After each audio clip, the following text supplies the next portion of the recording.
नमस्कार आप सभी को, कैसे हैं आप सब। स्वागत है आपका फार्मिंग विद सोनू के यूट्यूब चैनल में।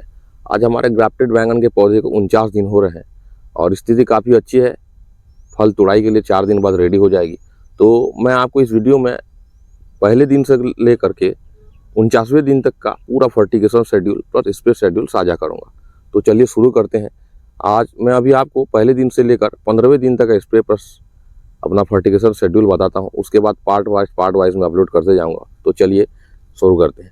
ये 23 मार्च को हमने पौधारोपण किया था, ट्रांसप्लांट किया था और ट्रांसप्लांट करने के तुरंत बाद हमने जीएसपी कंपनी का पीसीटी यानी पायराक्लोस्टोविन, थीरम और अपना क्लोथेनाडिन ड्रिंचिंग किया था।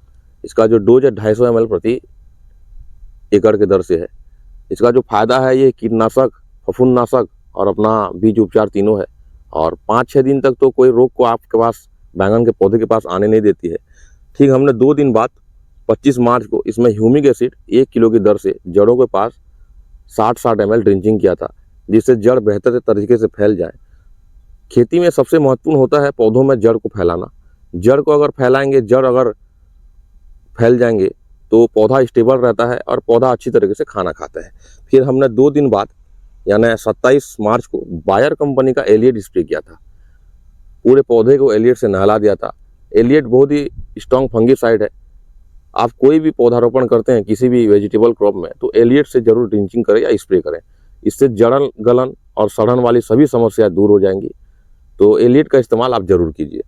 फिर हमने 2 दिन बाद वालाग्रो कंपनी का रेडी फार्म प्लस एनपीके 19-19 हमने ड्रिंचिंग किया था। रेडी फार्म जो है ह्यूमिक एसिड है और प्रोटीन हाइड्रोलाइज्ड है और 19-19 तो आप जान रहे हैं पौधों के शुरुआती बढ़वार के लिए बहुत जरूरी होता है। उसमें नाइट्रोजन, फास्फोरस और पोटास तीनों होता है।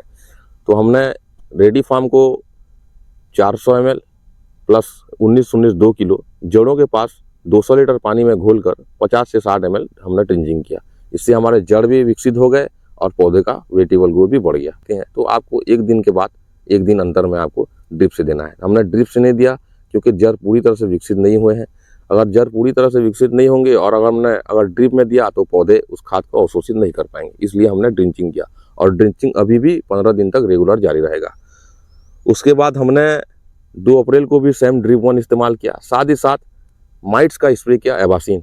अभी एबासिन यानी एबामेक्टिन 1.9 में होता है। ये थ्रिप्स, माइट्स और साथ ही साथ लीफ माइनर को भी काफ़ी अच्छी तरीके से कंट्रोल करता है। अभी वर्तमान समय में खेती में थ्रिप्स, माइट्स और लीफ माइनर का प्रकोप बहुत ही ज़्यादा है, खासकर बैंगन, मिर्च और टमाटर की खेती में। तो हमने एबासिन स्प्रे किया। एबासिन स्प्रे करने के बाद हमने 4 अप्रैल को ड्रिप 1 फिर से यूज़ किया। आपको पहले वीडियो में बता चुका हूँ ड्रिप 1।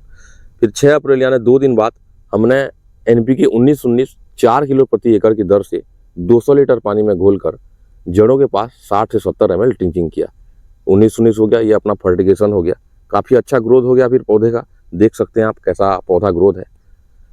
फिर हमने 2 दिन बाद 8 अप्रैल को रेडोमिल गोल्ड, उसके साथ एंटीबायोटिक प्लस एक कीटनाशक थाइमोथैक्सम 25% वाला, उसको हमने जड़ों के पास ड्रिंचिंग किया, जिससे रोग मुक्त रहे पौधे का।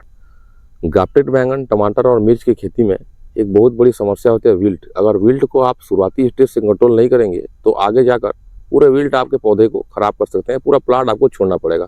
और देखिए, विल्ट का कोई भी इलाज नहीं है। विल्ट आने के बाद इलाज आप नहीं कर सकते। दुकानदार बस आपसे पैसे वसूलेंगे कि ठीक हो जाएगा करके, लेकिन ठीक नहीं होगा। ठीक, तो हमने रेडोमिल गोल्ड, साथ ही साथ एंटीबायोटिक और कीट के लिए थाइमोथैक्सम हमने ड्रिंचिंग किया।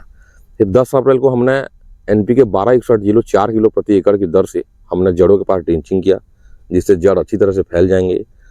फिर हमने 12 अप्रैल को हमने पहला स्ट्रॉन्ग इंसेक्टिसाइड स्प्रे किया। उसमें कैल्डान रहेगा हमारा 10 ग्राम, इमामेक्टिन बेंजोएट 10 ग्राम, साथ ही साथ उसके साथ ऑर्गेनिक माइक्रोन्यूट्रिएंट्स है ग्रीनेक्स, उसमें जिंक है, काफ़ी अच्छा प्रोडक्ट है वो, उसको हमने स्प्रे किया। तो जो हमारा कैल्डान और इमामेक्टिन का जो स्ट्रेस है उसको कम करने के लिए ये हमने माइक्रोन्यूट्रिएंट स्प्रे किया, तो काफ़ी अच्छा रिजल्ट मिला हमें। फिर हमने 14 अप्रैल को मैग्नीशियम सल्फेट 5 किलो की प्रति दर से हमने जड़ों के पास इसको भी ड्रिंचिंग किया।